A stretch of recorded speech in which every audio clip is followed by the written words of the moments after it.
wabarakatuh. Waalaikumsalam. Bismillahirrahmanirrahim. Alhamdulillah, alhamdulillah, alhamdulillahirabbil alamin. Wassalatu wassalamu ala asyrofil anbiya'i wal mursalin. Sayyidina wa maulana Muhammadin wa ala alihi wa sahbihi rasulillahi ajmain. Amma ba'du. Yang sama-sama kita hormati Bapak Kepala Sekolah, yang sama-sama kita hormati Bapak-bapak, Ibu-ibu Majelis Guru SDN 35 Tanjung Boneng.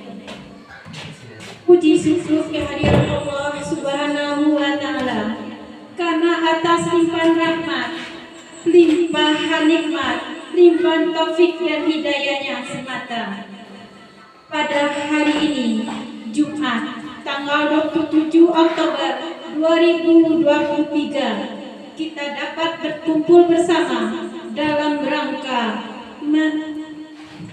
mendesinasi budaya positif di sekolah oleh calon guru penggerak Angkatan 9 Kabupaten Tanah Datar. Kemudian selawat seiring salam tidak lupa kita kirimkan kepada Allah junjungan kita, yakninya Baginda Nabi Agung Muhammad Sallallahu Alaihi Wasallam beserta para keluarga, para sahabat dan pengikutnya sepanjang masa. Semoga kita semua termasuk umatnya yang senantiasa mengikuti ajaran-ajaran beliau dan mendapat syafaat beliau. Amin ya rabbal alamin. Bapak-bapak, ibu-ibu yang kami hormati, baiklah, saya sebagai pemandu acara pada hari ini untuk membacakan susunan acara. Acara yang pertama, pembukaan. Dilanjutkan dengan acara yang kedua, menyanyikan lagu Indonesia Raya. Sambutan menepati rangkaian acara yang ketiga. Acara yang keempat, diseminasi budaya positif di sekolah. Dan acara yang terakhir, pembacaan doa serta penutup. Bapak-bapak, ibu-ibu yang kami hormati, untuk menghemat waktu, langsung saja kita masuk ke acara yang pertama, yaitu pembukaan. Sebagai insan yang beriman dan bertakwa, dan dengan harapan semoga acara kita pada hari ini diberikan kelancaran oleh Allah Subhanahu wa Ta'ala. Marilah kita buka bersama dengan membacakan Ummul Quran surat Al-Fatihah.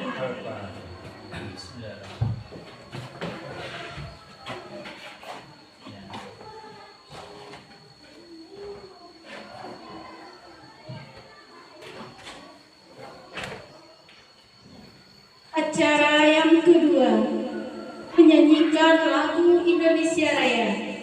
Para hadirin dipersilakan berdiri. Yeah.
Indonesia yang merdeka, merdeka, lindungilah Indonesia Raya. Hadirin dipersilakan duduk kembali.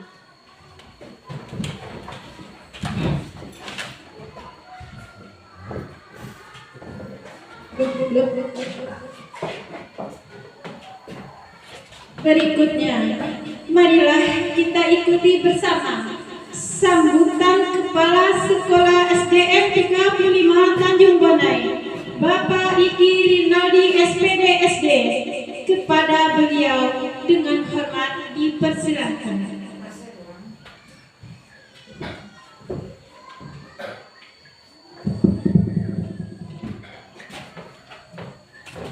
Assalamualaikum warahmatullahi wabarakatuh.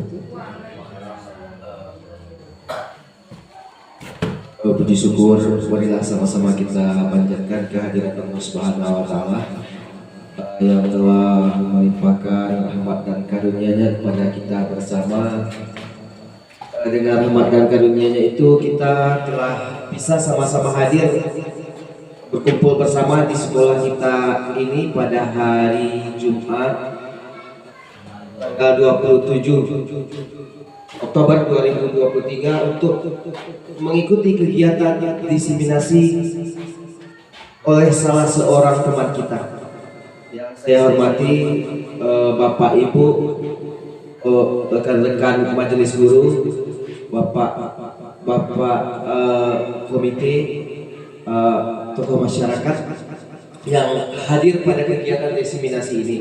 Yang teristimewa kepada calon guru penggerak dari sekolah kita yang akan melakukan diseminasi kepada kita bersama pada hari ini. Sambutan pada pagi hari ini mungkin tidak akan panjang-panjang.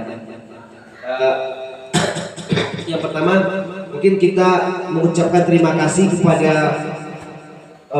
Bapak Alimin karena telah mengikuti program CGP sampai hari ini dengan baik, karena sampai hari ini belum ada masalah dan semua tugas calon guru penggerak dan kegiatan diikuti dengan baik. Ya. Jadi bahkan sampai hari ini kita akan menerima materi tentang diseminasi budaya positif. Jadi mari harapan saya, mari sama-sama kita dengarkan kegiatan diseminasi, dan kegiatan diseminasi ini mudah-mudahan dapat juga kita menambah pengetahuan kita, dan kawan-kawan guru yang lain juga bisa menerapkan apa yang telah dilaksanakan oleh Bapak Alimin sebagai CGP, dan bisa juga kita terapkan di kelas kita masing-masing, karena ini kan salah satu bentuk praktek baik yang akan didiseminasikan pada kita bersama.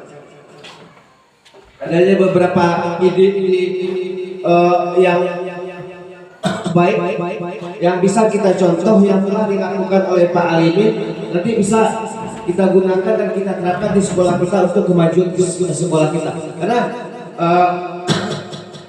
di sekolah kita ada calon guru penggerak yang bisa menggerakkan kita di sini. Jadi kepada Pak Alimin, saya sebagai kepala sekolah mengucapkan terima kasih telah melakukan beberapa langkah, salah satunya yaitu budaya positif. Jadi dari beberapa kegiatan atau aksi yang telah dilakukan, Pak Alimin mendiseminasikan satu, yaitu budaya positif yang telah dilakukan. Nanti mari kita sama-sama dengarkan apa hasil yang telah diperoleh dari budaya positif yang telah dilaksanakan oleh Pak Alimin.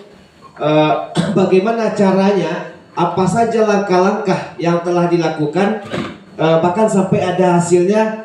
Mari sama-sama kita dengarkan, dan mudah-mudahan bisa juga kita terapkan di sekolah atau di kelas kita masing-masing nantinya, supaya lahirnya budaya positif di sekolah kita sehingga visi sekolah kita ini dapat kita capai bersama. Ya, itu harapan saya. Mungkin untuk sambutan tidak akan panjang-panjang. Mungkin itu saja. Saya sudahi dengan Assalamualaikum warahmatullahi wabarakatuh.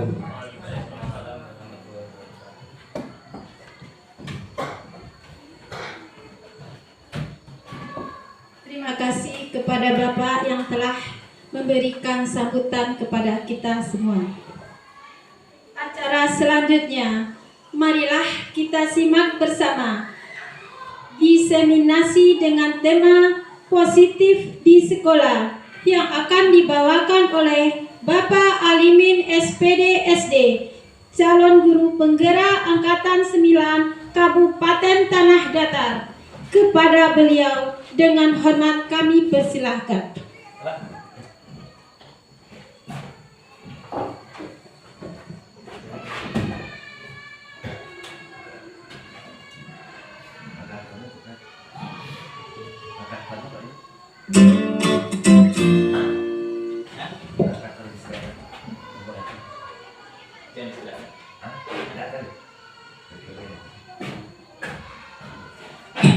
Assalamualaikum warahmatullahi wabarakatuh.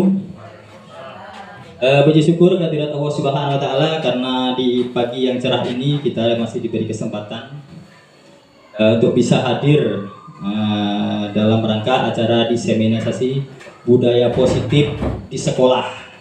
Saya sendiri Alimin, calon guru penggerak Angkatan 9 dari Kabupaten Tanah Datar.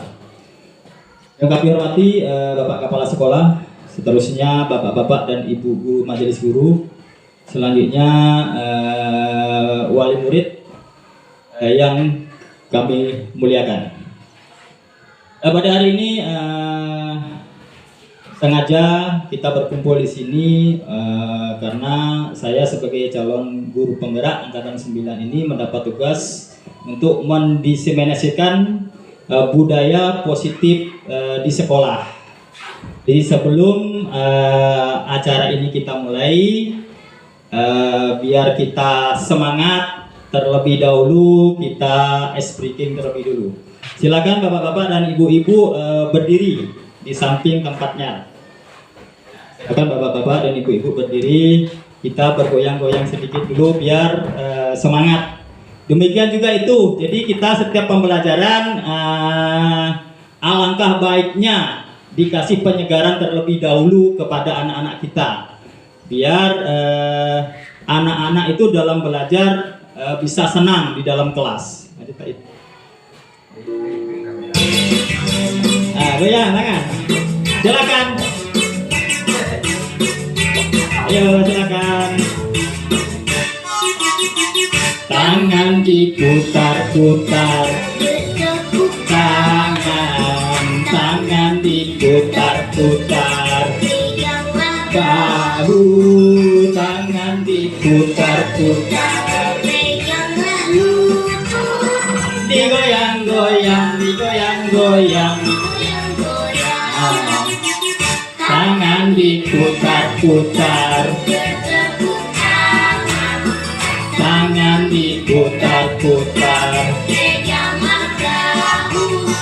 tangan diputar-putar, lutut digoyang-goyang, digoyang-goyang, goyang, diputar-putar, diputar-putar, diputar-putar, diputar ke bawah, diputar-putar, diputar ke kanan, diputar-putar, diputar ke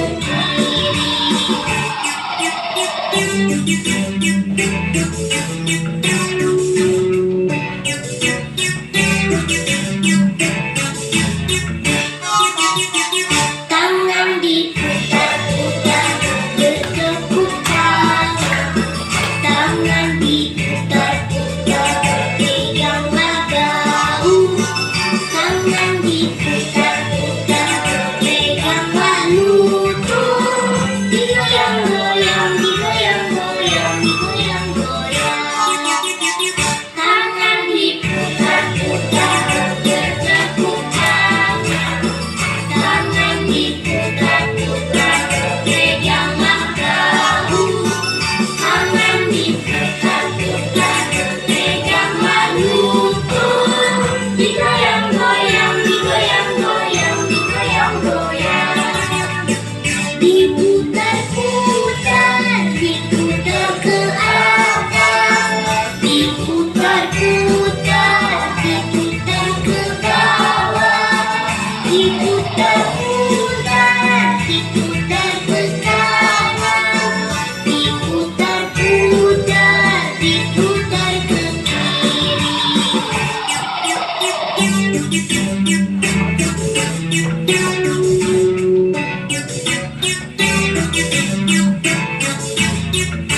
Oke, terima kasih bapak-bapak dan ibu-ibu semuanya. Gimana perasaannya? Senang nggak?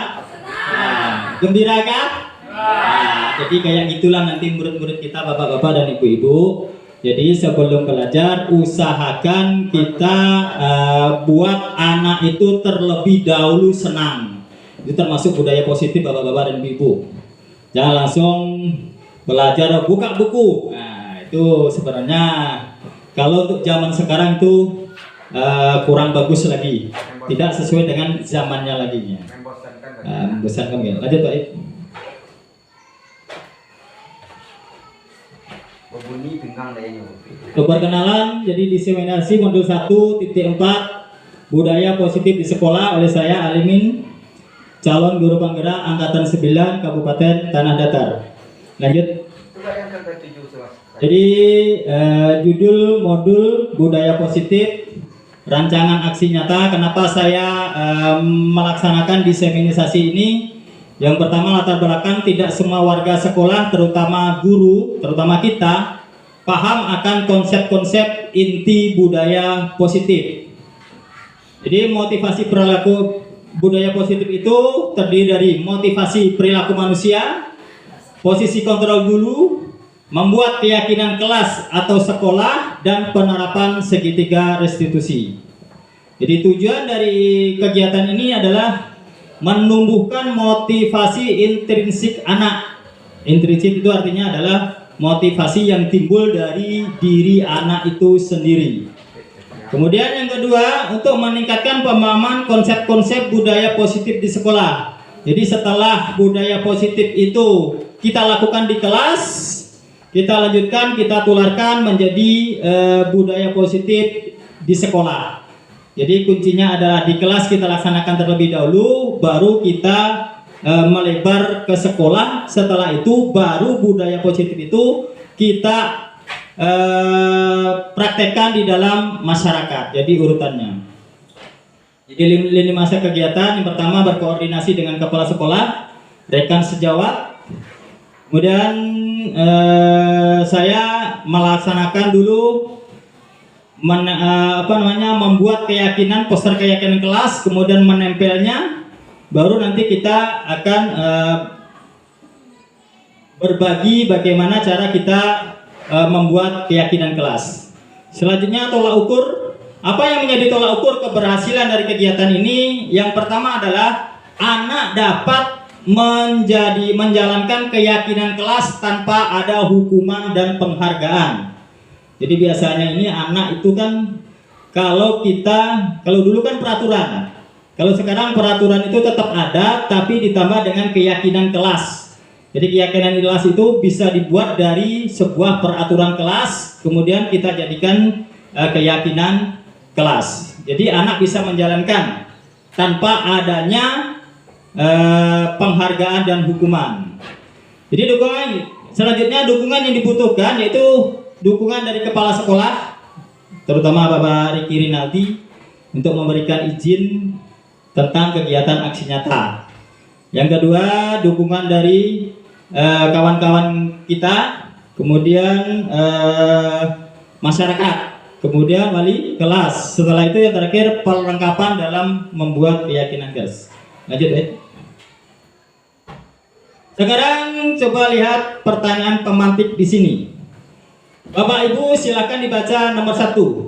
Setuju atau tidak setuju? Yang pertama, hukuman dapat mendisiplinkan anak. Setuju tidak? Setuju.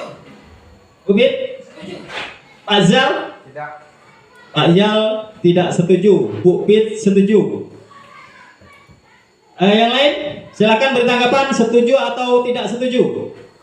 Hukuman dapat mendisiplinkan anak. Ada yang setuju, ada yang tidak setuju. Berarti dua-duanya pasti mempunyai alasan. Kita lanjut nomor 2. Pemberian efek jera. Nanti kita tahu jawabannya nanti. Pemberian efek jera dengan hal positif seperti membaca atau membersihkan halaman sekolah dapat meningkatkan disiplin anak. Paham? Setuju? Setuju. Setuju? Setuju. Setuju. ada yang tidak, ada juga yang setuju. Nah, itulah tugas kita bapak-bapak dan ibu-ibu. Kenapa setuju, kenapa tidak? Nah, pasti masing-masing kita mempunyai alasan. Itulah yang akan kita bahas nanti mengenai budaya positif di sekolah nanti. Lanjut, yang nomor 3. Memberi hadiah dapat meningkatkan motivasi belajar anak dalam jangka panjang. Jadi anak tuh ayo dia taruhnya. Dapat seketik dia. Dapat juara dia. Jadi setuju atau tidak dengan pernyataan ini? Tidak setuju. Tidak. Tidak. Tidak. Ini nih, Bapak Wali murid nih. Setuju atau tidak? Setuju. Ada yang setuju, ada juga yang tidak. Nah, jadi masing-masing kita nanti pasti mempunyai alasan. Lanjut. Jadi hari ini mana yang konsep inti budaya positif ini ada 6. Yang pertama disiplin positif dan nilai-nilai kebajikan universal. Jadi ini yang kita diseminasikan hari ini mengenai konsep inti budaya positif, disiplin positif dan nilai-nilai kebajikan universal. Kemudian teori motivasi, hukuman dan penghargaan serta restitusi. Jadi dari Bapak tahu mana yang motivasi, mana yang hukuman, mana yang penghargaan, dan mana yang restitusi. Selanjutnya adalah membuat keyakinan kelas. Itu salah satu budaya positif di dalam kelas. Bagaimana dari peraturan ini kita rubah menjadi sebuah keyakinan kelas, atau bisa juga dengan kesepakatan kelas antara kita dengan murid kita. Yang selanjutnya nomor 4, kebutuhan dasar manusia dan dunia berkualitas. Jadi manusia itu ada 5 kebutuhan dasarnya yang harus dipenuhi. Jadi itu juga berhubungan dengan konsep inti budaya positif.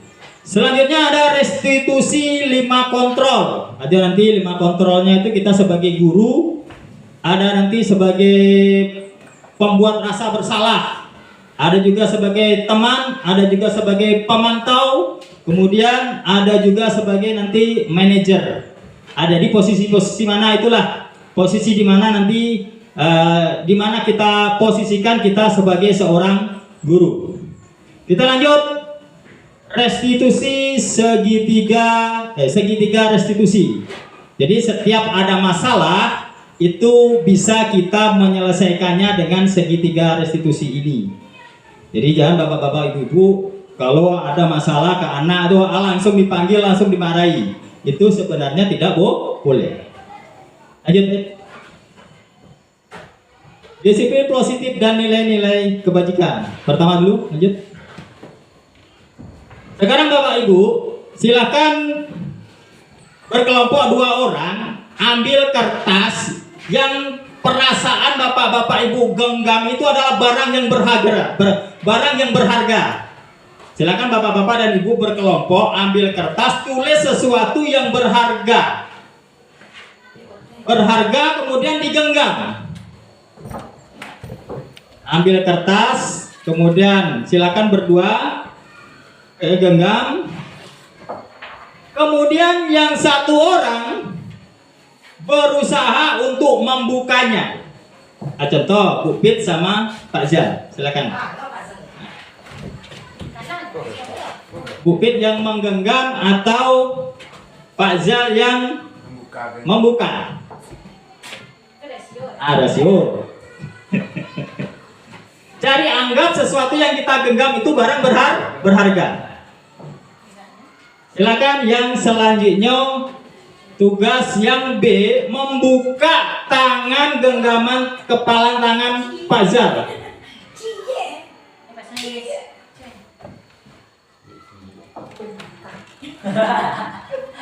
Kira-kira bisa enggak? Kira-kira bisa enggak? Nah, jadi teman B akan mencoba dengan sekuat tenaga dengan berbagai cara meminta Anda memberikan benda tersebut. Kan yo? Ya sama juga dengan murid kita. Jadi murid kita juga seperti itu. Kalau dia punya sesuatu yang berharga, maka dia sekuat tenaga untuk mempertahankannya. walaupun dengan bujuran. Tidak bisa dengan kekerasan, dengan kehalusan dia. Dibujuknya, tidak bisa dibujuk, diancamnya. Tapi karena itu sesuatu yang berharga, tetap dipertahankan. Jadi paradigma seperti ini harus kita jeli. Kita lanjut baik. Jadi nanti kita tahu jawabannya nanti. Kemudian selanjutnya perubahan paradigma teori kontrol atau teori pilihan. Jadi bapak-bapak, ibu-ibu, ilusi kalau guru itu mengontrol murid. Benar enggak bapak-bapak dan ibu-ibu? Benar enggak? Sebenarnya salah bapak-bapak dan ibu. Seperti tadi, itu ilusi tadi. Sebenarnya kita tidak bisa mengontrol anak. Tadi bapak-bapak Pak Zia sama ini kan dengan sekuat tenaga mengontrol supaya dia mau memberikan barang yang berharganya itu. Tapi kenyataannya dia tidak mau. Dia mau hanya jangka pendek bapak-bapak dan ibu. Itu jangka panjang enggak. Nah, kita lanjut. Ilusi bahwa kritik dan membuat orang merasa bersalah dapat menguatkan karakter. Benar salah? Jadi kritik sebenarnya membuat orang merasa bersalah dapat menguatkan karakter. Salah kata Bupit. Lanjut, ilusi bahwa semua penguatan positif, efektif dan bermanfaat. Ilusi bahwa orang dewasa memiliki hak untuk memaksa. Jadi semua orang dewasa berhak untuk memaksa. Jadi itu adalah paradigma perubahan paradigma teori kontrol atau teori pilihan. Lanjut baik. Jadi hari ini kesimpulan apa namanya? Disiplin positif itu ada terkenal teori pilihan Dr. William Glasser, bahwasanya Anda tidak dapat mengontrol orang lain. Hanya Anda saja yang bisa mengontrol diri Anda. Jadi sejatinya manusia itu tidak mau dikontrol oleh orang lain. Hanya diri sendiri kita yang dikontrol. Kemudian setiap perilaku itu memiliki benar tidak Bapak dan Ibu? Jadi setiap perilaku kita itu pasti memiliki tujuan. Walaupun buruk. Buruk itu kan tujuan juga. Tujuan itu tidak harus baik. Yang buruk pun termasuk tujuan. Adanya model berpikir menang-menang, kolaborasi dan konsensus menciptakan pilihan-pilihan baru. Realitas kebutuhan kita berbeda. Kita berusaha memahami pandangan orang lain tentang dunia. Jadi setiap orang memiliki gambaran berbeda. Jadi kita lanjut dari yang pertama dulu. Semua perilaku memiliki tujuan. Jadi ini tentang teori motivasi. Jadi motivasi perilaku kita bapak-bapak ibu itu menurut Dr. William Glasser itu digolongkan menjadi 3. Apa itu? Yang pertama adalah untuk menghindari hukuman. Jadi anak-anak bukan hanya anak-anak kita juga seperti itu. Oh awak tapi terlambat gara-gara tapi awak di kepala sekolah hukuman lo itu.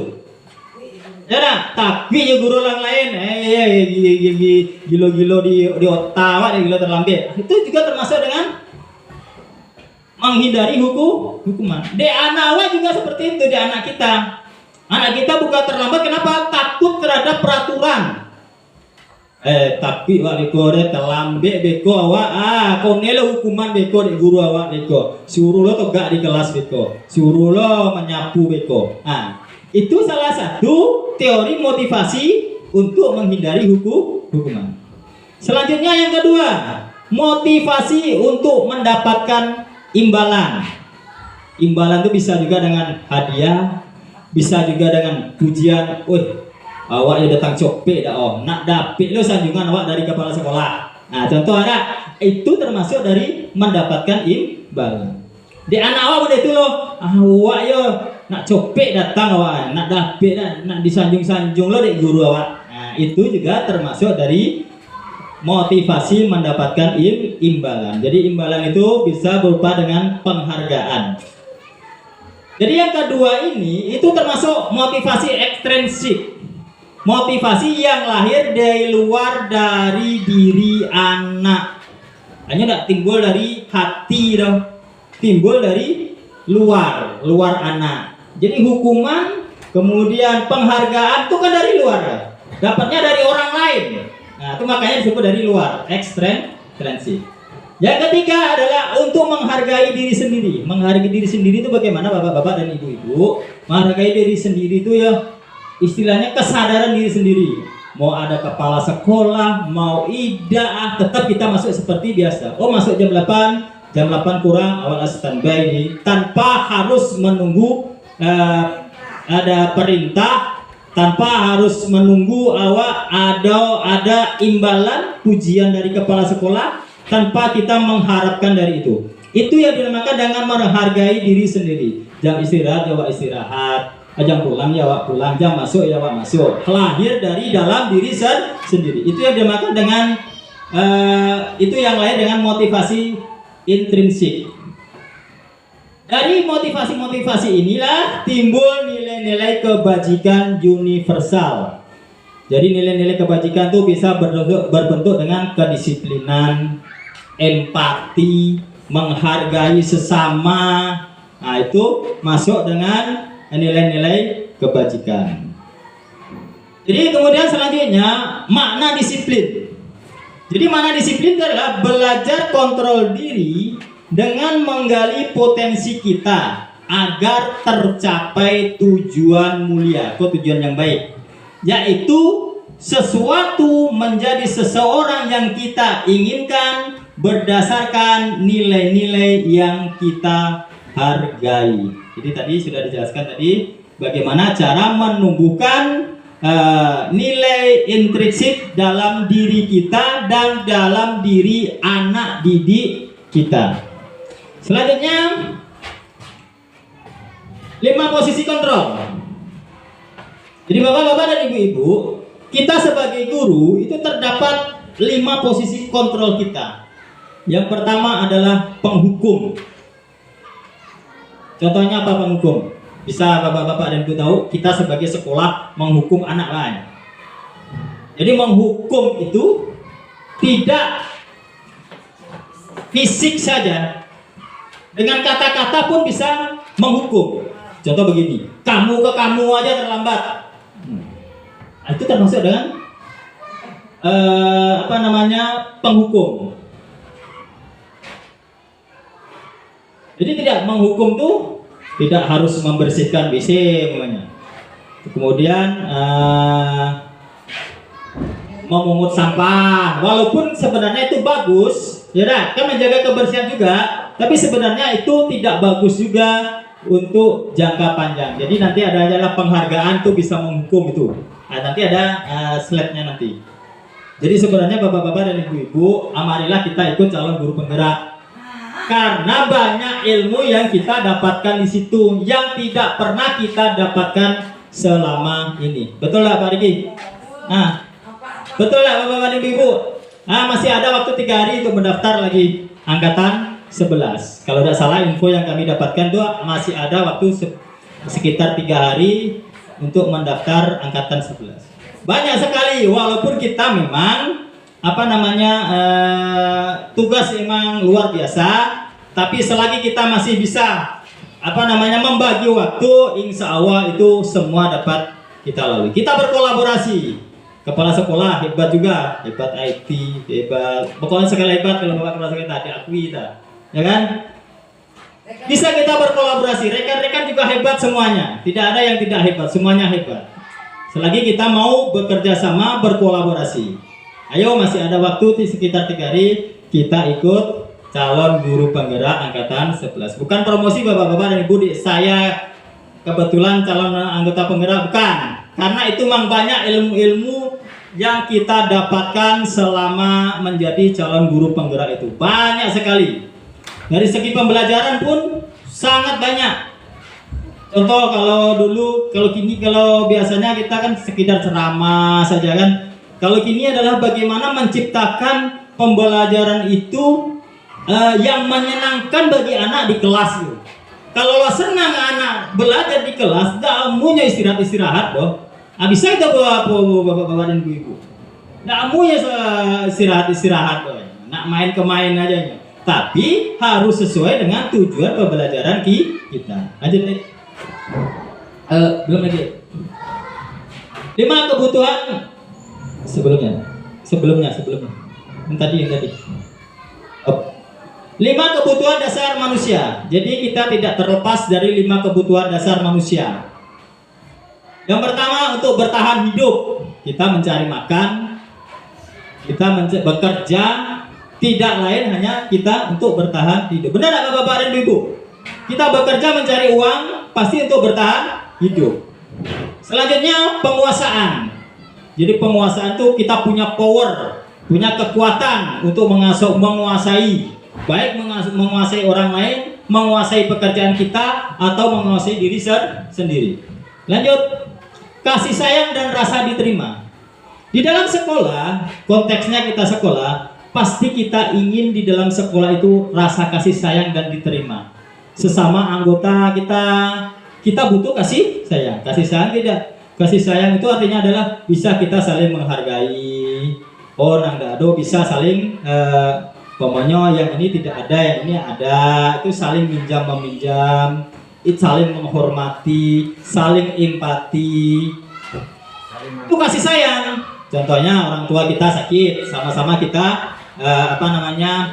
menyilau, itu termasuk kasih sayang. Dan rasa diterima. Rasa diterima itu artinya apa? Sama-sama kita membutuhkan antara diri kita dengan sesama kawan kita. Lanjut, kebebasan dan kesenangan. Jadi nilai-nilai kebajikan universal. Nilai kebajikan adalah sifat-sifat positif manusia yang merupakan tujuan mulia yang ingin dicapai setiap individu. Nilai-nilai tersebut bersifat universal, lintas bahasa, suku bangsa, agama maupun latar belakang. Jadi menurut Dr. William Glasser pada teori kontrol 1984, setiap perilaku atau perbuatan kita memiliki suatu tujuan. Dengan mengaitkan nilai-nilai kebajikan yang diyakini seseorang, maka motivasi intrinsiknya akan terbangun. Intrinsik tadi apa Bapak dan Ibu? Faktor yang lahir dari dalam diri kita.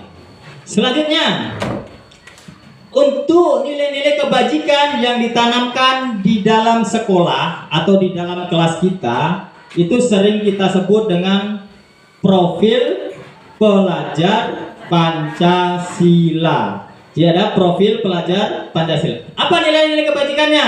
Jadi tujuan dari kurikulum Merdeka ini adalah membentuk karakter sesuai dengan profil pelajar Pancasila. Apa itu? Yang pertama adalah beriman, bertakwa kepada Tuhan Yang Maha Esa, dan berakhlak mulia. Jadi itu tujuan utamanya dulu. Akhlak yang kita bentuk dulu. Beriman dan bertakwa, setelah bisa dia beriman dan bertakwa, maka akan terbentuklah karakter akhlak mulia. Yang kedua tujuan yang ingin dicapai adalah mandiri. Mandiri itu adalah kemandirian. Dia berani mengerjakan diri sendiri tanpa bantuan dari orang lain. Contoh gitu kan, anak kita sering mencontek. Artinya apa? Dia tidak mandiri. Disuruh ke depan, dia tidak berani. Berarti mandirinya kita belum dapat. Jadi yang mandiri itu adalah dia berani berdiri di atas kakinya sendiri tanpa bantuan orang lain. Jadi kalau mencontek atau apalah, berarti dia mandirinya kurang rasa percaya diri.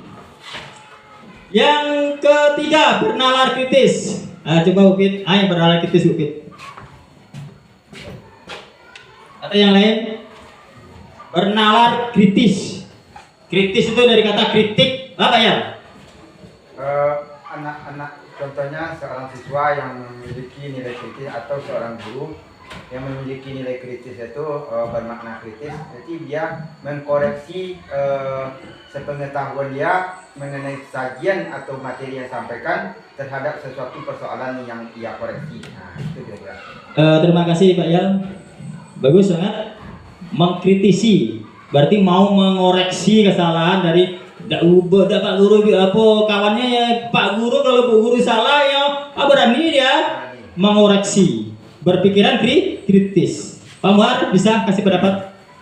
Mengerti itu sebenarnya adalah menantang apa yang dilakukan oleh suatu kebijakan yang lain. Umpamanya pada era sekarang ini, pada masa yang saat hari ini sampai hari ini ada, itu contoh adalah pemerintahan yang sekarang itu banyak dikritik oleh masyarakat, oleh politikus yang lain gitu. Pemainnya kebijakan yang umpama saja ya, calon presiden yang termuda itu anak dari Bapak Jokowi itu banyak kritikan yang bukan sangat luar biasa kritikan, padahal umurnya 35 tahun, padahal dasarnya adalah 40 tahun, kemudian dijanjikan menjadi 35 tahun. Inilah yang habis-habisan dikritik oleh masyarakat. Demikian. Terima kasih Pak Muhar. Jadi kritis, bernalar kritis, banyak Pak Muhar menantang, melawan arah kayak itu di bawah ya, melawan idenya seperti ini, saya seperti ini. Jadi bernalar kritis itu ya bisa juga seperti itu. Jadi dia berani mengungkapkan hal-hal menurut keyakinan dia yang dianggap benar. Jadi tentu dia harus mempunyai dasar yang kuat. Nah, jadi itu mempunyai dasar yang kuat. Makanya itu bernalar kritis. Lanjut, yang keempat adalah berkebinekaan global. Bapak-bapak dan ibu yang sudah melaksanakan kurikulum Merdeka itu tahu. Siapa lagi? Pak Id. Apa yang kebinekaan global, Pak Id? Bisa kasih pendapat? Kita tidak ada yang benar, tidak ada yang salah, semuanya benar. Yang berkebinekaan global itu bagaimana? Menurut saya kebinekaan global itu menyeluruh. Jadi global itu menyeluruh. Pak Ahmad Rial, silakan pendapatnya. Kebinekaan global itu kalau menurut saya dan sesuai dengan perkembangan Merdeka Belajar pada saat ini, itu bisa jadi patokan dari berbagai unsur sumber belajar itu kita peroleh. Kemudian bisa juga dari berbagai macam kita kenal dengan kebinekaan itu, misalnya kebinekaan tunggal ika, ya.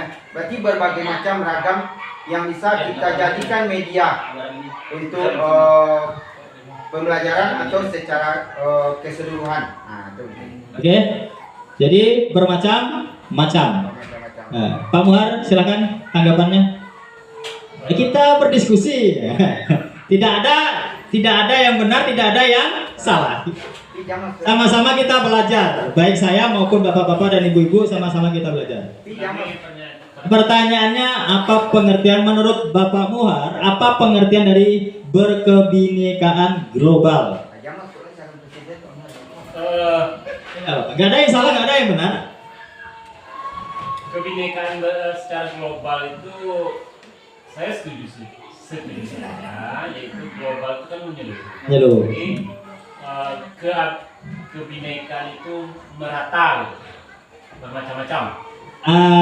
Bermacam-macam, menyeluruh. Itu kata kuncinya. Bu Fit lagi. Bu Fit tadi belum ada, dia berkomentar kan. Silakan Bu Fit. Silakan beri tanggapannya tentang berkebinekaan global. Menurut saya berkebinekaan global itu adalah setiap anak bisa menghargai keberagaman yang ada di sekitar dia secara keseluruhan, bukan melihat perbedaan sebagai pemisah, tetapi melihat sebagai pemersatu. Oke. Jadi Bu Fit bagus. Semuanya sudah bagus. Jadi berkebinekaan global. Jadi ada dua kata. Apa itu? Berkebinekaan dan global. Jadi pada zaman sekarang ini kita di abad 21, ya. Baiknya kan Bhinneka Tunggal Ika. Kan dari kata situ dia, berkebinekaan berarti berbeda-beda. Berbeda-beda, kalau Bhinneka Tunggal Ika berbeda-beda tetapi tetap satu jua. Tapi kalau berkebinekaan global itu menyeluruh, berarti kalau kebinekaan berarti berbeda-beda, baik antara suku. Kadang-kadang di sekolah kita sukunya udah sama dong. Ada nang suku Jawa, ada nang suku Minang, ada yang suku Batak, tapi tetap dia bisa menyatu dia, itu yang global. Tidak memberani, tidak membeda-bedakan antara suku. Baik yang beragama Kristen, ada yang beragama Islam, ada yang beragama Hindu dalam satu sekolah, tapi dia tetap mau menerima, mau tetap menjalankan aktivitas sehari tanpa membeda-bedakan. Itu dengan keberkebinekaan global. Selanjutnya bergotong royong. Saya rasa ini yang dari dulu sudah kita lakukan dari nenek moyang kita tuh.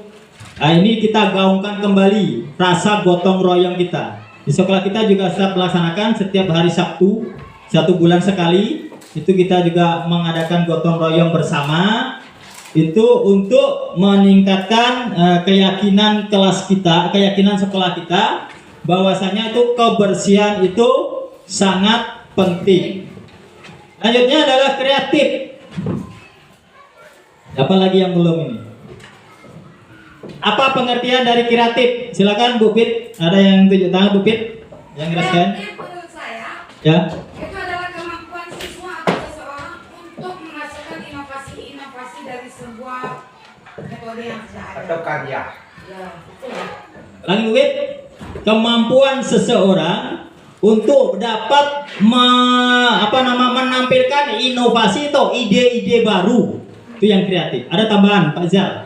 Menurut saya Ya. kreatif itu seseorang atau peserta didik ataupun seorang calon guru penggerak yang memiliki kemampuan menemukan, menjawab, menyelesaikan tugas-tugas yang diberikan kepada beliau. Nah, itu yang menurut saya. Ada tambahan atau tidak? Setuju nak? Tidak. Kalau tidak ada, Tidak. Pak Muhar ada nggak? Kreatif itu artinya kan Kreatif. kreatif mencari yang lain, solusi lain yang terbaik. Jadi yang kreatif bagus semuanya, mencari solusi lain yang terbaik. Jadi sebenarnya kreatif itu dia memiliki ide. Yang biasanya ini besok kita lagi memiliki ide baru ya. Nah. Mempunyai ide yang baru, mempunyai inovasi, banyak bukti tadi mempunyai inovasi yang baru. Itulah tujuan dari anak-anak kita nanti kita didik supaya dia nanti mempunyai nilai kreatif yang sangat tinggi. Mampu dia membuat ide-ide baru baik untuk kepentingan dirinya sendiri maupun kepentingan masyarakat. Jadi nanti sesuai dengan saya belajar kemarin kita kan sudah belajar kan angan-angan kita untuk mewujud masa depan kita. Menjadi anak yang kreatif. Kan itu seperti kemarin tuh. Lanjut. Baik, kita lanjut kedua, teori motivasi. Kita sudah terangkan tadi motivasi terbagi menjadi 3. Motivasi eksternal, kemudian motivasi eksternal juga, kemudian yang terakhir adalah motivasi internal. Motivasi eksternal tadi untuk menghindari ketidaknyamanan atau hukuman. Apa yang akan terjadi apabila saya tidak melakukannya? Berarti dia melakukan motivasi ini karena takut kena hukuman. Baik kita maupun anak-anak kita. Lanjut. Untuk mendapatkan imbalan dari orang lain atau institusi.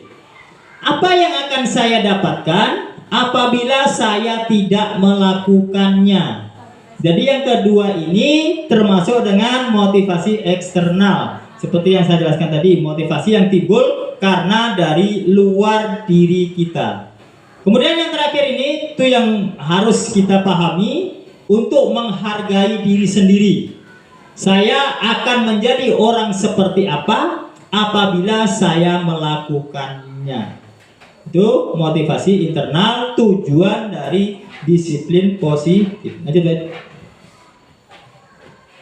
Jadi merdeka menurut Ki Hajar Dewantara adalah merdeka itu artinya adalah tidak hanya terlepas dari perintah. Merdeka itu cakap membuat perintah diri sendiri. Jadi dak dek perintah dari orang lain tuh yang dikecewain merdeka awak. Tapi merdeka itu adalah awak dapat memerintah diri awak sendiri, diri kita sendiri, itu yang merdeka. Oh, mau kemana saya, mau kemana tujuan saya, itu adalah hadir apa tujuan hidup saya, apa yang akan saya lakukan, itu timbul dari diri kita sendiri. Itu yang bisa dikatakan dengan merdeka. Demikian juga dengan anak-anak kita. Ndak nyokor datang kok belajar yo, ndak dek disuruh di orang tua. Ndak dek tapi belajar dek ado PR. Dek ado perintah dari guru kelas. Nah, itu berarti anak kita belum termasuk kategori merdeka. Jadi menurut Ki Hajar Dewantara, pemikiran konsepsi keteladanan sikap merdeka dicetakan 2013. Kira-kira ada yang ditanyakan Bapak-bapak dan Ibu? Paham ya? Nah, itu budaya positif. Nah, ini kita lagi belajar mengenai dihukum oleh penghargaan. Jadi sebenarnya menurut kita tadi ada pertanyaan di depan tadi. Penghargaan itu bagus apa tidak? Nah, itu ternyata jawabannya. Jadi bahwa penghargaan berlaku sama dengan hukuman. Jadi sebenarnya bapak-bapak dan ibu-ibu, penghargaan itu sama juga hukuman sebenarnya. Jadi membuat anak itu tidak bisa timbul intrinsiknya sendiri. Oh, kalau ada hukuman, yuk kalau ada penghargaan, yuk akan kerujo tuh lah. Ah, jadi sebenarnya penghargaan itu sama juga dengan menghukum, tapi jangka panjang. Kalau dia tidak kerja, Allah tidak ada dia, nah, tidak ada kerujuan, nah, sama aja itu. Jadi sebenarnya adalah penghargaan itu tidak bagus untuk jangka panjang bagi anak-anak kita. Jadi pengaruh jangka pendek dan jangka panjang kurang bagus. Penghargaan itu menghukum, penghargaan mengurangi ketepatan, penghargaan tidak efektif, penghargaan bisa juga merusak hubungan. Jadi itu akibat dari penghargaan bapak-bapak dan ibu. Paling kurang ada 5. Merusak hubungan. Contoh, si A mendapat hadiah dari gurunya, ya. Kemudian yang lain itu cemburu, kan ya bisa jadi seperti itu kan? Nah, bisa jadi seperti itu, bisa merusak hubungan. Hukuman juga seperti itu. Jadi hukuman itu bisa membuat anak dendam. Nah, akibatnya dendam ke kita, walaupun dalam hati kita tidak tahu itu. Nah, itu juga akan merusak hubungan. Nah, jadi seperti itu. Jadi sebenarnya kalau emang benar-benar kita praktekkan, banyak kesalahan kita itu semua. Berarti hukuman itu nggak baik itu, Bapak? Hukuman maupun penghargaan itu sama-sama tidak bagus. Jadi sama-sama keduanya tidak bagus dalam waktu jangka panjang. Berarti anak itu akan terbiasa dengan penghargaan atau hukuman itu. Kalau tidak dikasih hadiah, dia tidak akan kerja. Kalau tidak kasih hukuman, dia tidak akan bekerja. Itu maksudnya seperti itu. Efek jangka panjangnya akan seperti itu. Jadi sebenarnya adalah tidak. Masih baik. Hukum penghargaan sudah. Lanjut ya. Lanjut. Ini ada namanya dengan konsekuensi. Ada hukuman, ada konsekuensi. Siapa yang tahu yang konsekuensi? Sekarang ada beberapa tindakan guru. Yang pertama, mencatat 100 kali di dalam buku kalimat, saya tidak akan terlambat lagi karena terlambat ke sekolah. Kalau dulu kan kita zamannya sekolah kita dulu kan seperti itu. Ya baik.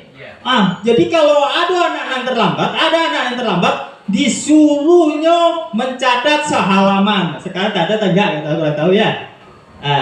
Mencatat halaman 100, mencatat 100 kali dalam buku kalimat saya tidak akan. Sekarang pertanyaannya adalah bapak-bapak dan ibu-ibu, yang tindakan seperti itu hukuman atau konsekuensi? Itu hukuman menurut saya. Menurut saya hukuman. Kamu har? konsekuensi. Siap?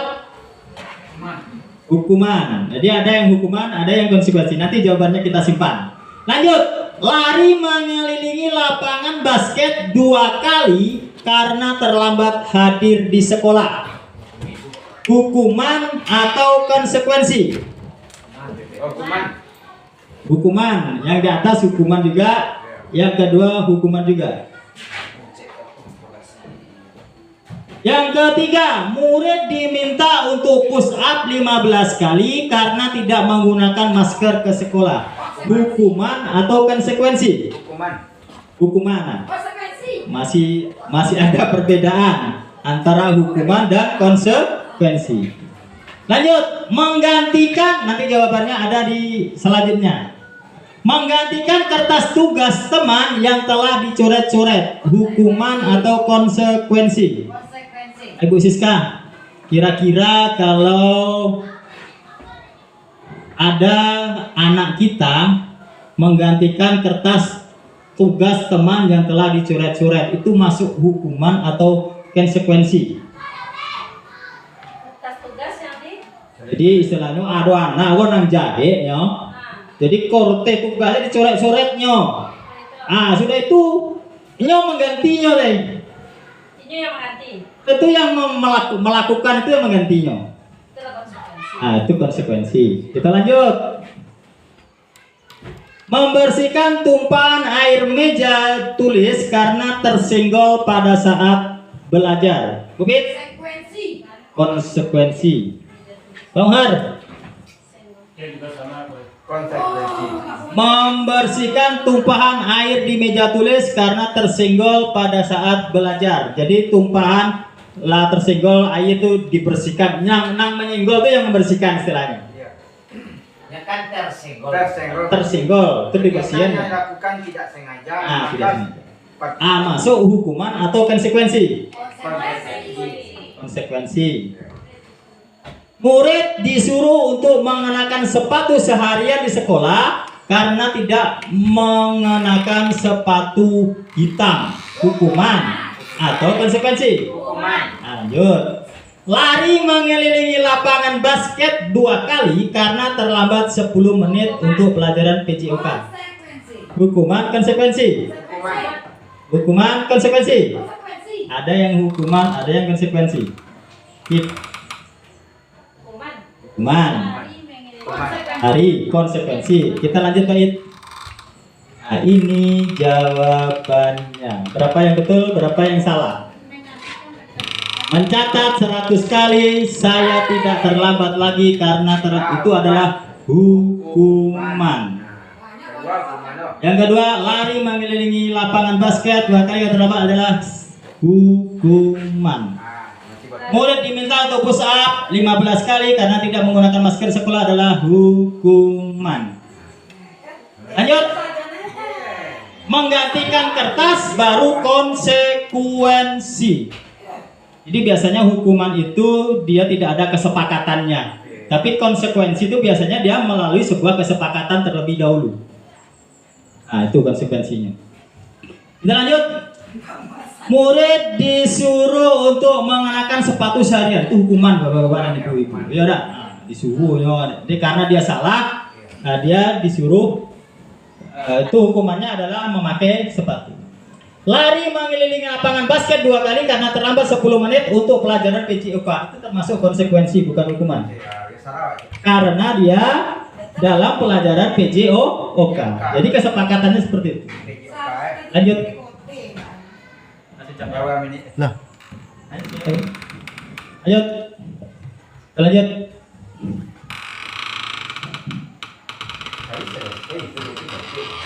Keyakinan kelas. Jadi membuat peraturan menjadi sebuah nilai-nilai kebajikan. Kita lanjut ya. Budaya positif, ada peraturan kelas, ada keyakinan kelas, ada lingkungan positif. Lanjut ya. Lanjut kita ke restitusi. Keyakinan kelas. Bapak dan ibu, kita bedakan mana peraturan, mana keyakinan kelas. Yang pertama, selalu kembalikan buku ke tempatnya. Peraturan. peraturan. Kalau keyakinan kelasnya? Oh, keyakinan. Maksudnya Keyakinan itu nilai-nilai positif. Contohnya dilarang mengganggu orang lain. Berarti keyakinan adalah kita menghargai orang lain. Contohnya seperti itu. Hadir di sekolah 15 menit sebelum pembelajaran dimulai. Artinya adalah menerapkan kedisiplinan. Melakukan kekerasan. Apa artinya keyakinan kelas? Tidak membuli. tidak melakukan kekerasan. Dilarang melakukan kekerasan. Berarti keyakinan kelas berarti bisa juga kita saling menghargai, bisa juga. Saling menghormati. Jadi itu bedanya antara peraturan dan keyakinan kelas. Dilarang biasanya kalau peraturan bapak-bapak dan ibu itu adalah cara untuk mencegah. Contohnya dilarang, dilarang merokok, dilarang terlambat, dilarang dilarang membawa motor. Nah, biasanya itu yang dinamakan dengan peraturan. Jadi peraturan itu sifatnya mengikat, kata Bukit. Sesuatu yang harus dilakukan. Iya. Itu kewajiban.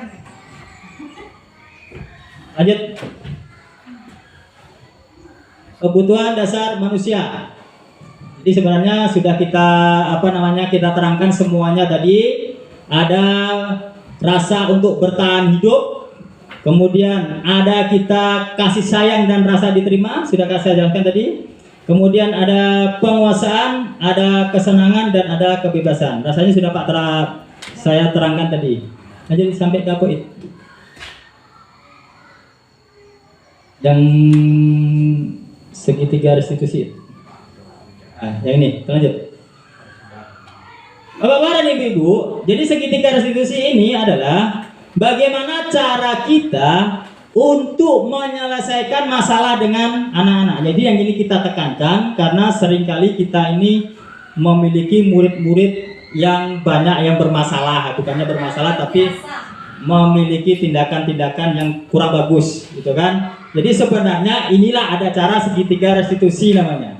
Bisa kita terapkan nanti. Jadi sebenarnya poin untuk budaya positif pada hari ini itu kita akan menekan tentang segitiga restitusi. Segitiga restitusi itu ada 3. Yang pertama adalah menstabilkan identitas. Kemudian yang kedua adalah validasi kebutuhan. Dan yang ketiga adalah menanyakan kesepakatan. Jadi itu cara sebenarnya dalam kita menangani anak yang memiliki masalah. Jangan langsung diberang aja, kamu aja terlambat. Nah, itu kan. Nah, iko aja urangan. Nah, sebenarnya kalau dalam segitiga restitusi itu tidak boleh. Kebanyakan kita kan seperti itu. Dilanjutin. Inilah cara kita untuk menangani masalah. Yang pertama tadi segitiga adalah menstabilkan identitas. Jadi menstabilkan identitas itu maksudnya adalah agar membuat anak yang merasa gagal karena bersalah menjadi positif terhadap dirinya. Jadinya udah merasa bersalah tarui dong. Menstabilkan identitas. Contohnya bagaimana Bapak dan Ibu? Berbuat salah itu manusiawi. Sama juga anak-anak gitu itu ya kan. Nah, menstabilkan identitas. Yang kedua, tidak ada manusia yang sempurna. Betul nggak Bapak dan Ibu? Jadi tidak ada manusia yang sempurna. Jadi setiap manusia pasti memiliki kesalahan. Kita lanjut. Bapak Ibu juga buat salah. Artinya apa? Jadi kita terangkan karena itu. Bapak dulu sewaktu jadi murid dulu juga pernah salah, nak. Saya juga dulu pernah berkata-kata kotor. Kalau saya dikata-katakan jelek. Saya dulu juga seperti itu. Nah, jadi itulah gunanya untuk menstabilkan identitas. Lanjut. Terus bagaimana kita bisa menyelesaikan permasalahan ini? Diajak dia berbicara. Bapak Ibu tidak tertarik untuk mencari. Jadi dia tidak langsung mencarikan, menyalahkan anak tersebut. Jadi Bapak Ibu tidak tertarik untuk mencari tahu siapa yang benar dan siapa yang salah. Biasanya bertengkar itu kan lebih dari satu orang, ya kan? Jadi bapak ibu guru kita tuh dia tidak mau langsung menyalahkan. Dia menstabilkan dulu dengan cara di bapak ibu guru ini tidak mencari tahu siapa yang benar dan siapa yang salah. Cuma bapak dan ibu guru ini tertarik untuk menyelesaikan masalah. Jadi itu fokusnya di situ. Dia ingin menyelesaikan permasalahan, bukan mencari masalah, tapi fokus untuk bagaimana menyelesaikan masalah. Lanjut. Kalau kamu menyalahkan dirimu sendiri terus-menerus, apakah kamu bersikap baik pada dirimu sendiri? Tentu jawabannya adalah tidak. Lanjut aja. Yang kedua, validasi tindakan. Jadi gunanya adalah membantu murid mengenali basic kebutuhan dasar yang ingin dipenuhinya ketika melakukan kesalahan. Jadi kebutuhan dasar tadi ada 5 kan. Pada dasarnya setiap tindakan manusia tujuannya adalah memenuhi basic. Apakah itu power, kekuatan, freedom, kebebasan, love and belonging, kasih sayang dan rasa diterima, kemudian ada fun atau survival, kebutuhan dasar hidup. Guru berkata, kamu bisa saja akan melakukan hal yang lebih buruk, tapi kamu tidak melakukannya kan? Selanjutnya bisa juga dengan memberi pertanyaan. Kamu pasti punya alasan mengapa melakukan kesalahan itu. Jadi setelah stabilkan identitas dan mencari siapa yang salah, siapa yang benar, kemudian bisa kita bertanya, kamu bisa melakukan hal yang lebih buruk, tapi kamu tidak melakukannya. Kamu boleh tetap berusaha menjaga sikap itu, ditambahkan sikap lain yang baru. Maukah kamu belajar cara lain untuk mendapatkan kamu butuhkan tanpa harus memukul? Itu contoh-contoh, nanti bisa dikembangkan sendiri. Itu contoh-contoh kalimat validasi kebutuhan. Lanjut deh. Kemudian selanjutnya menanyakan keyakinan. Anak melihat kesalahannya dihubungkan dengan norma sosial dan nilai-nilai yang mendasari manusia berinteraksi dengan orang lain. Apa contoh kalimatnya? Bisa apa nilai-nilai yang kita percaya di kelas kita. Jadi ini bisa dilihat dari keyakinan kelas yang kita buat tadi. Jadi berdasarkan keyakinan kelas yang kita buat, setelah mereka melakukan kesalahan, kita tanyakan dia sesuai tidak dengan keyakinan kelas yang dibuat. Keyakinan kelas itu kan dibuat antara siswa dengan gurunya. Jadi tidak gurunya yang membuat. Kalau gurunya membuat itu namanya peraturan ke kelas. Tapi kalau yang kesepakatan kelas dan keyakinan kelas yang membuat itu adalah antara guru dengan siswanya. Lanjut. Refleksi. Hal baru apa yang mengubah paradigma saya dan yang saya dapatkan? Jadi A yang dapat kayak gini. Silakan berkomentar Bapak-bapak dan Ibu. Tidak ada yang benar, tidak ada yang salah. Silakan Pak Yal. Dari hal yang saya dapatkan hari ini kan? Ya, yang kita dapatkan hari ini. Yang pertama tentang masalah hukuman dan penghargaan. Hukuman dan penghargaan. Nah, itu yang berkesan bagi saya. Yang pertama, sangat tertarik ya? Yang menarik. Ya. Kemudian mengapa banyak sekolah yang masih melakukan hukuman atau penghargaan? Karena kalau kita lihat yang namanya hukuman atau penghargaan tadi itu sifatnya akan ada jangka panjang, ada jangka pendek. Nah, yang menurut saya kalau jangka panjang itu setiap apa yang dilakukan oleh siswa dia akan selalu mengharapkan. Nah, setiap apa yang dikerjakan harus ada bonusnya. Kan itu yang jadi keikhlasan untuk berbuat, keikhlasan untuk bertindak, itu yang akan terputus. Nah, dengan adanya hukuman itu tadi atau penghargaan yang dilakukan secara terus-menerus. Nah, mungkin itu yang berkesan. Terima kasih Pak Yal, bisa kami jelaskan sedikit. Baik, Pak Ahmad Rial sangat terkesan di situ. Kenapa? Karena salah persepsi. Kalau dulu penghargaan itu bagus, hukuman dapat mendisiplinkan. Biasanya kan seperti itu. Ternyata setelah kita belajar ini, semuanya itu kita salah menilai. Nah, itu jadi sangat terkesan tentang hukuman dan penghargaan. Kira-kira bapak-bapak dan ibu-ibu setuju tidak tentang itu? Jadi penghargaan dan hukuman sama-sama tidak bagus untuk jangka panjang. Ternyata seperti itu untuk anak kita. Jadi itulah beliau Pak Ahmad Riyal sangat terkesan. Nah, silakan ada yang berpendapat lain apa yang kita dapatkan hari ini.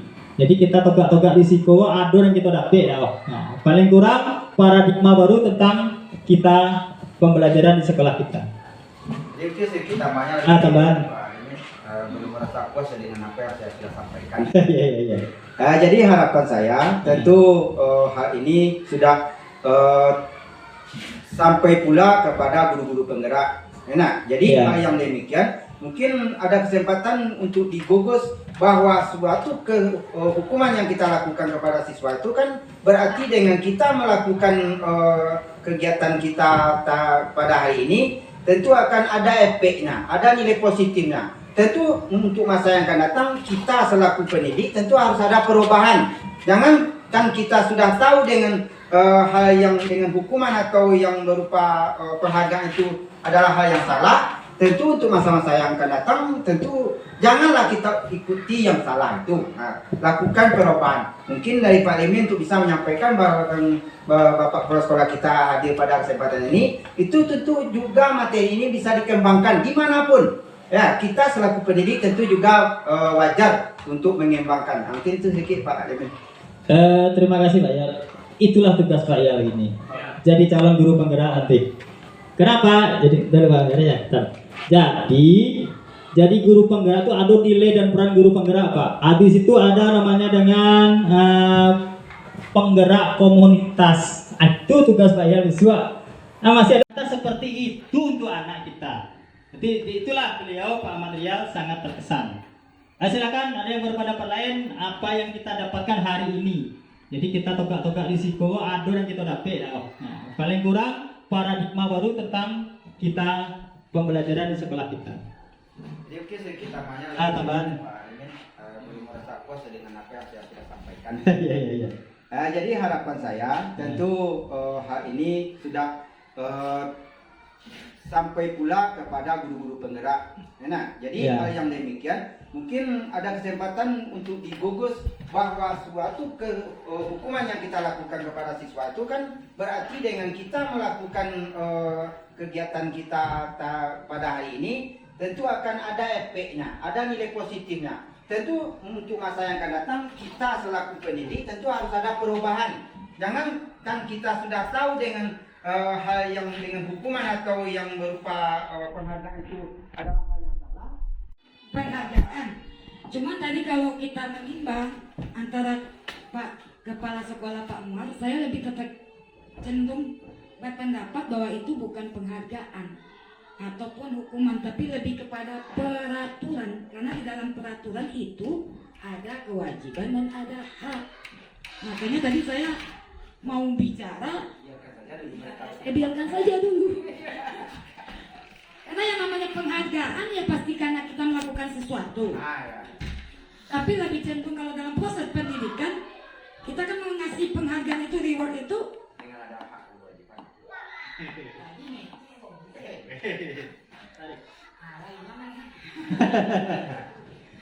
Jadi saya lebih tekan kalau seandainya antara kewajiban anak itu lebih ke arah peraturan. Kalau hukuman yang dibilang Pak Muar, saya lebih suka menggunakan kata konsekuensi. Seperti yang kita jabarkan tadi, yang mana konsekuensi di sana anak akan terbentuk budaya tanggung jawab, budaya disiplin, dan budaya percaya dirinya gitu. Sekian, terima kasih. Jadi sebenarnya kata Bu Pit tadi semuanya sudah. Ini pertanyaan keempatnya ini sudah tercantum semuanya deh. Yang keempat tuh peran Among seperti apakah yang selama mengikuti modul ini. Kemudian yang keempat, saya akan menjadi Among yang seperti apakah setelah mengikuti model ini. Jadi itu nanti Bu, kita bagus, semuanya bagus. Terima kasih. Jadi refleksinya seperti itu. Kita mendapatkan sebuah ilmu paradigma baru tentang budaya positif di sekolah kita. Semoga apa yang telah diseminasi ini semoga bermanfaat bagi kita dan bisa kita terapkan di dalam kelas dan di dalam sekolah kita.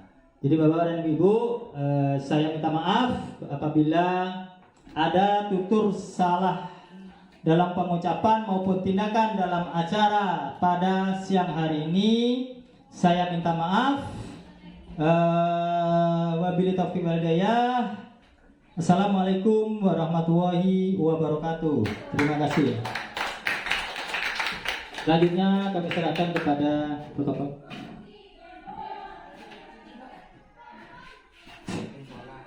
Terima kasih kita ucapkan kepada Bapak CPP tadi yang telah memberikan arahan.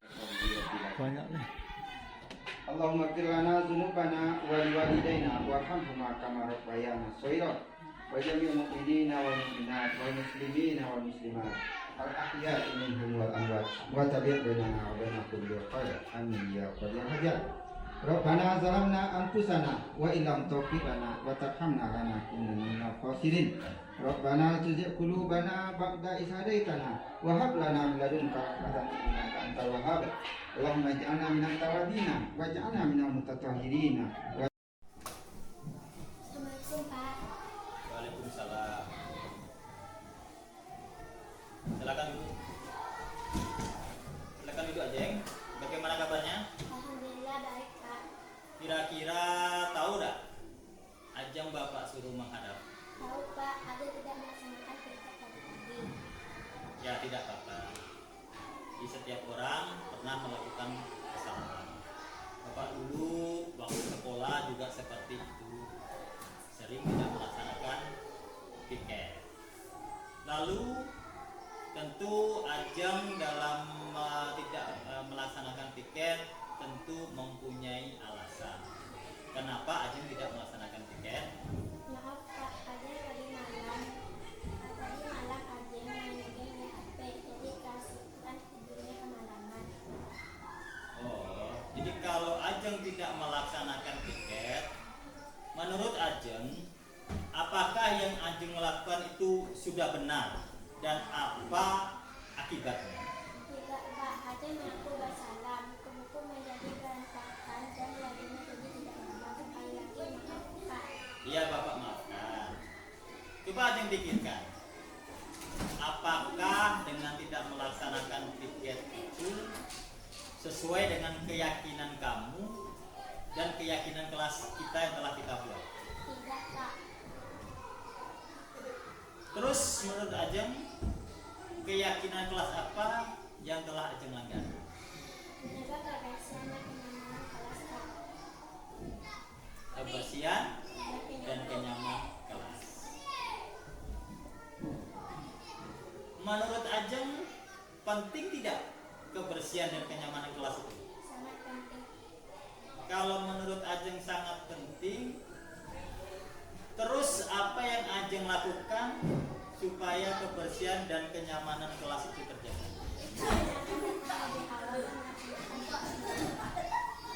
Bagus.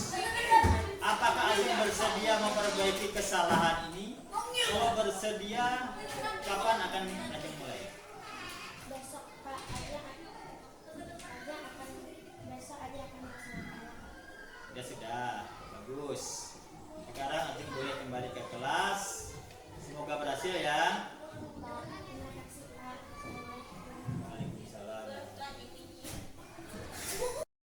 Pak. Waalaikumsalam. Silakan duduk, Mani.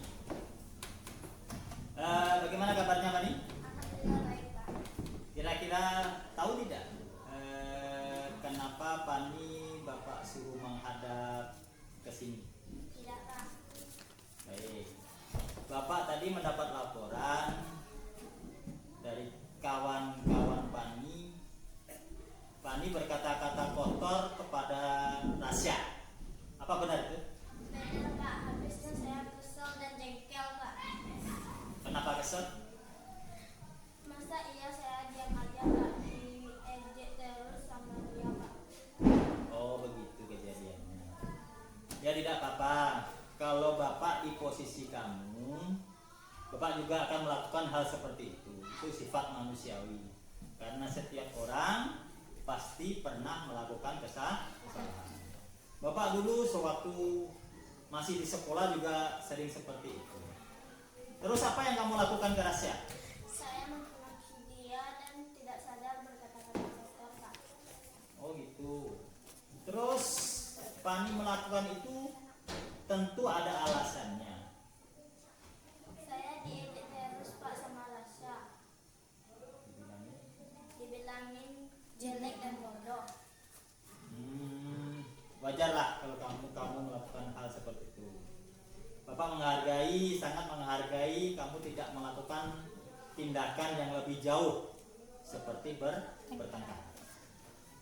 Coba Pani pikirkan, apakah dengan berkata-kata kotor itu sesuai dengan keyakinan kamu dan keyakinan kelas kita? Tidak, Pak. Terus menurut Pani, keyakinan kelas apa yang telah dilanggar? Menghargai dan tidak saling Kenyamanan kelas. dan tidak Kelas, Pak. dan tidak kenyamanan kelas, Pak. Menurut Pani, saling menghargai dan membuat kenyamanan kelas itu penting tidak? Penting, Pak. Sangat penting, Pak. Sangat penting ya. Jadi menurut Pani, saling menghargai dan menjaga kenyamanan kelas itu sangat penting. Kalau sangat penting, apa yang akan Pani lakukan supaya kenyamanan, menghargai dan kenyamanan kelas kita itu terjaga? Fani akan meminta maaf kepada Tasya, Pak, dan tidak mengulangnya lagi. Apakah Pani bersedia melakukan kesalahan, memperbaiki kesalahan itu? Bersedia, Pak. Mulai nanti saya akan meminta maaf kepada Tasya, Pak. Bagus. Jadi sebagai teman sesama sekolah kita harus saling memaafkan. Jadi nanti setelah ini berarti Pani bersedia untuk meminta maaf ke Rasya. Bersedia kan? Bersedia, Pak. Bersedia, bagus. Ya sudah, berarti sekarang Pani boleh kembali ke kelas. Semoga berhasil ya.